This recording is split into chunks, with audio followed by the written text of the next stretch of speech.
छत्तीसगढ़ के अगले मुख्यमंत्री होंगे विष्णुदेव साय। अरुण साव और विजय शर्मा डिप्टी सीएम होंगे, इस वक्त की बड़ी जानकारी। और वहीं रमन सिंह छत्तीसगढ़ के पूर्व सीएम विधानसभा स्पीकर होंगे।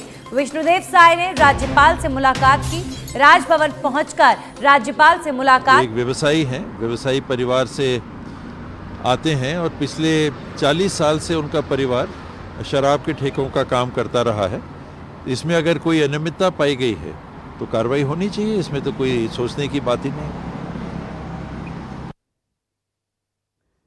तो छत्तीसगढ़ के अगले सीएम विष्णुदेव साय और अरुण साव को डिप्टी सीएम बनाया गया है। रमन सिंह होंगे स्पीकर विधानसभा में, तो अरुण साव और विजय शर्मा को डिप्टी सीएम बनाया गया है। एक बात आप खास यहां पर देखिए कि बीजेपी ने किसी को भी निराश नहीं किया है। जो नेता सीएम लिस्ट में नजर आ रहे थे कि ये नाम हो सकते हैं, ये नाम हो सकते हैं, उसमें से एक नाम सीएम चेहरे पर चुना गया। लेकिन आप देखिए रमन सिंह जो छत्तीसगढ़ के सीएम रह चुके हैं, उनको स्पीकर बनाया गया है।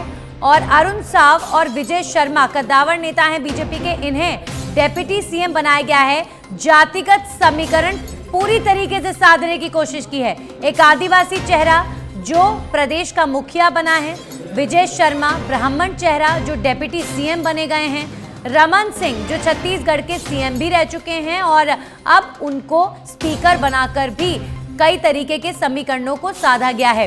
राज्यपाल से विष्णुदेव साय ने मुलाकात की है। राजभवन पहुंचकर छत्तीसगढ़ के राज्यपाल से छत्तीसगढ़ के नवनियुक्त सीएम ने मुलाकात की है।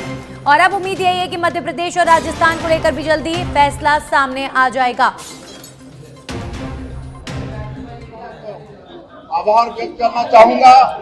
साथ ही साथ छत्तीसगढ़ में भारतीय जनता पार्टी की बड़ी सफलता के लिए छत्तीसगढ़ के लाखों कार्यकर्ताओं को भी धन्यवाद देना चाहूंगा, जिन्होंने रात दिन मेहनत करके भारतीय जनता पार्टी को जिताया। साथ ही साथ हमारे राष्ट्रीय नेतृत्व, हमारे देश के यशस्वी प्रधानमंत्री आदरणीय श्री नरेंद्र मोदी जी, हमारे देश के यशस्वी गृह मंत्री आदरणीय अमित शाह जी, हमारे राष्ट्रीय अध्यक्ष आदरणीय श्री जगत प्रकाश नड्डा जी सहित और अनेकों राष्ट्रीय नेतृत्व, हमारे केंद्र सरकार के मंत्री छत्तीसगढ़ में चुनाव प्रचार के लिए आए। और यहाँ पर छत्तीसगढ़ में पूरे चुनाव प्रचार का कमान आदरणीय ओम प्रकाश माथुर जी संभाले हुए थे और उनका रिकॉर्ड है, तो जहां पर भी जाते हैं चुनाव जिताते हैं।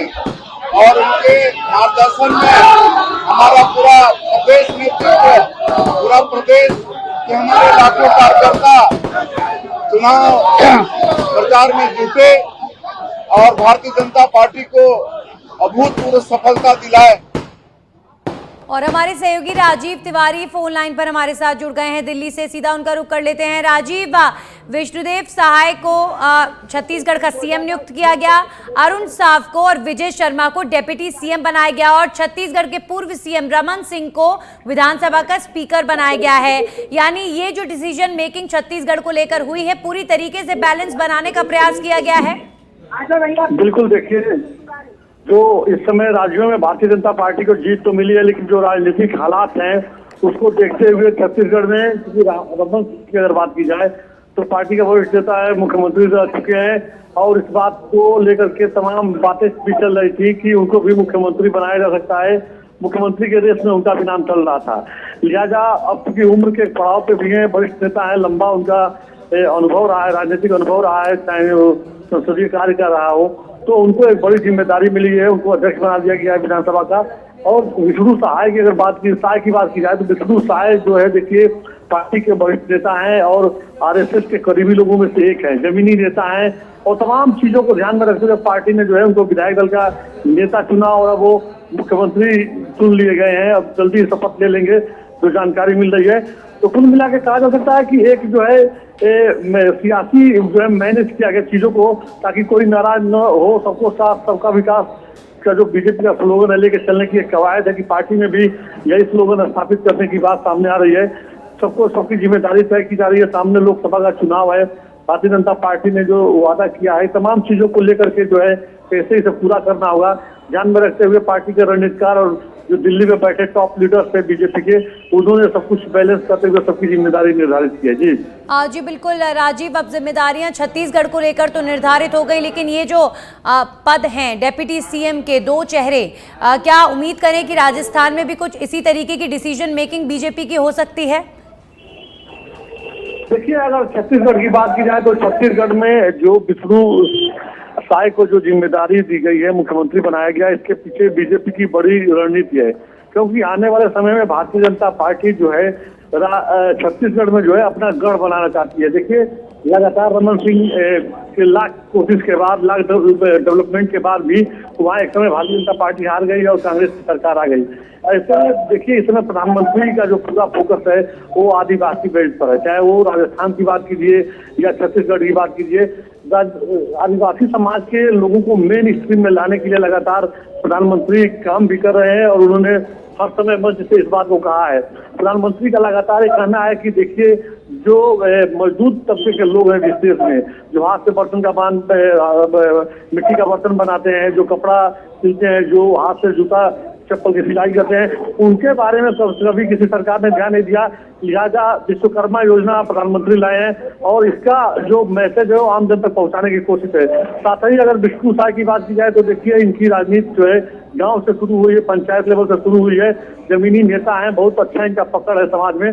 तो माना जा रहा है कि इनका जो प्रभाव है ये पूरे छत्तीसगढ़ में रहेगा, पॉजिटिव रहेगा और जो नक्सल प्रभावित क्षेत्र है वहां पर जो लोग हैं उनको मेन स्ट्रीम में लाने के लिए ये अच्छा काम करेंगे, बेहतर काम करेंगे। सरकार की जो कोशिश है उसे पूरा करेंगे, क्योंकि अगर छत्तीसगढ़ की बात की जाए तो आपने देखा होगा कि किस तरह से वहाँ नक्सल प्रभावित जो क्षेत्र है वहाँ पे तमाम जो पैरामिलिट्री फोर्स के जो जवान ड्यूटी करते हैं, तमाम ब्लास्ट में मारे गए, तमाम तरह की बातें सामने आई। तो उसको कैसे कंट्रोल किया जाए, तमाम सिचुएशन है। तो उम्मीद जताई जा रही है कि अब जो है तमाम जो दिक्कतें हैं, या सामाजिक दिक्कत हो या आर्थिक दिक्कत हो, उसको कंट्रोल करने में बड़ी भूमिका निभाएंगे मुख्यमंत्री बनने के बाद। जी चलिए, शुक्रिया राजीव आपका तमाम जानकारियों के लिए। अब देखते हैं कि अब बीजेपी आलाकमान का अगला फैसला क्या होता है। छत्तीसगढ़ के बाद क्या बारी मध्य प्रदेश और उसके बाद राजस्थान की है।